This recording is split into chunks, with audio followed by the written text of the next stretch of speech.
Hello, so this is Akash Nisar here and welcome back to my YouTube channel, that is Mechanical Engineering Make Easy. In that we are moving with strength of material. This is 10th lecture, and in previous lecture we have discussed some thermal stresses concept, and in this lecture we are going to discuss complex stresses and strains. Okay, so what exactly complex stresses means? I have shown you one figure here. Okay, for example, this is one rectangular cross section material is there, and in that we have applied the stress in x direction, then stress in y direction, and shear stress. That shear stress is denoted by such a arrows. Okay, so you should know that how shear stress is denoted, that is tau xy.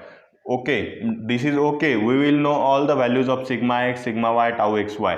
But what the case if we need to know the values of one plane which is at the angle of theta with vertical? Okay, if one plane is there, okay, and that plane makes angle theta with this vertical, and we need to know all the stresses on this plane. So that is nothing but sigma theta, that is normal stress, that is tau theta, that is shear stress, and sigma r is nothing but resultant stress. So how we will know these all the terms, that we will look now. And in that one term is there, that is nothing but phi. This is theta, that is plane angle, and this is phi is nothing but angle of obliquity. Okay, angle of obliquity, OBLIQUITY. Okay, this is nothing but angle of obliquity. That is also too much importance here. So what is sigma r? That is nothing but resultant of normal stress and shear stress. That is nothing but resultant stress at the plane theta. So this is one basic figure, and in this we know value of sigma x, sigma y, and tau xy, and we need to calculate value of sigma theta, sigma r, tau theta. Okay, so this is the case here, that is nothing but complex stresses.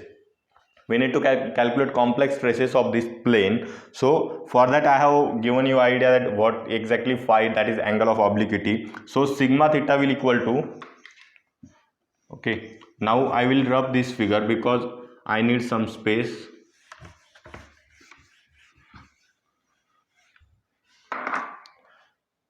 So sigma theta will equal to sigma x plus sigma y by 2 plus sigma x minus sigma y by 2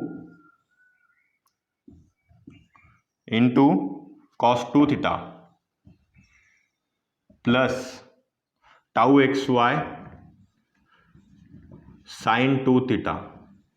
Okay, what is the formula to calculate normal stress at plane theta? That is nothing but sigma x plus sigma y by 2 plus sigma x minus sigma y by 2 into cos theta plus tau xy sin 2 theta. Okay, so we know here sigma x, sigma y, theta, and tau xy. So according to that we will calculate the normal stress at the plane theta. Then what about the shear stress at plane theta, that is tau theta?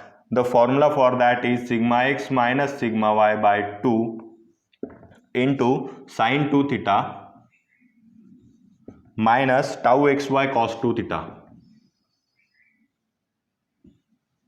What is the difference here? Here this term is neglected in case of tau theta, that is sigma x plus sigma y by 2, and here cos theta is replaced with sin 2 theta, and sin 2 theta is replaced with cos 2 theta. Okay, and here the minus sign is there. Okay, so what is the formula for tau theta? That is sigma x minus sigma y by 2 into sin 2 theta minus tau xy cos 2 theta. So note down this formula and this formula. These formulas are too much important. And then how we will calculate the resultant? That is as simple as that. That is nothing but tau theta square plus sigma theta square.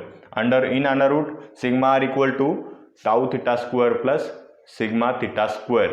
This is nothing but a resultant. Okay, so note down these all three formulas. These three formulas are too much important, and this we need to know for calculation of the stresses at the plane which have angle theta: normal stress, shear stress, and resultant stress. Now we will move towards next concept, that is nothing but principal plane.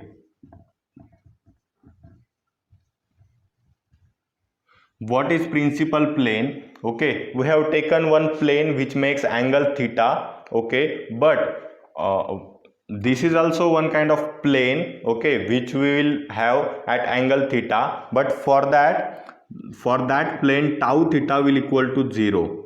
Means if any plane is there, what we have shown here in this figure, this is angle theta, okay, tau xy, then sigma x, sigma y, these all conditions are there, but this plane will not have any value of sigma tau theta, that is nothing but shear stress at that plane is 0, then that plane is known as principal plane. If the shear stress on plane is 0, then that plane is known as principal plane. So for that plane the formula is there, that is nothing but how we will get that plane. So value of theta we should know. So for calculation of value of theta there is one formula, that is nothing but tan 2 theta, which is equal to twice tau xy upon sigma x minus sigma y.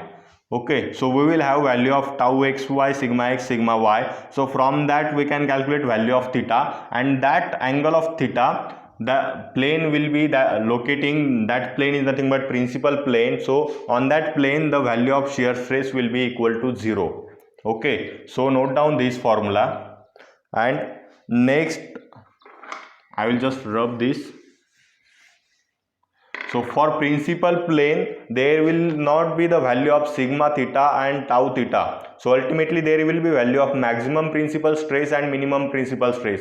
As there is tau theta is 0, so ultimately that sigma theta will converted into maximum principal stress and minimum principal stress. Maximum principal stress is denoted by sigma 1, and that is equal to sigma x plus sigma y by 2 plus under root of sigma x minus sigma y by 2 whole square plus tau xy square. Okay, so what it is, sigma 1, that is maximum principal stress, which equal to sigma x plus sigma y by 2 plus in under root sigma x minus sigma y by 2 whole square plus tau xy square. This is formula for maximum principal stress, and minimum principal stress is denoted by sigma 2, which is again equal to sigma x plus sigma y by 2 minus under root of sigma x minus sigma y by 2 whole square plus tau xy square. So only one change is there, that is nothing but here the sign is positive and here the sign is negative.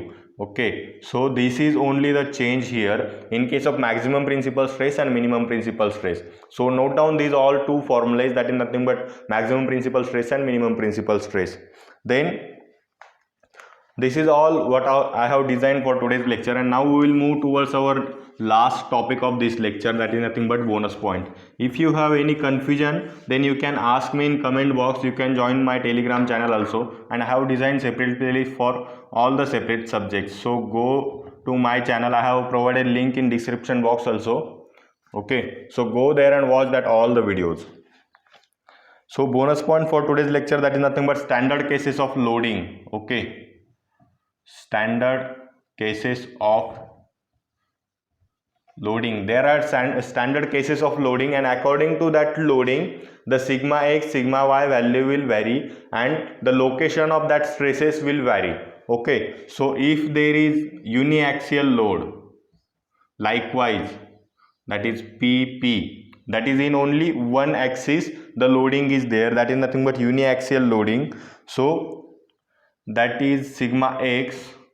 Okay, in x direction, that's why I have denoted directly with the help of stress, that is sigma x.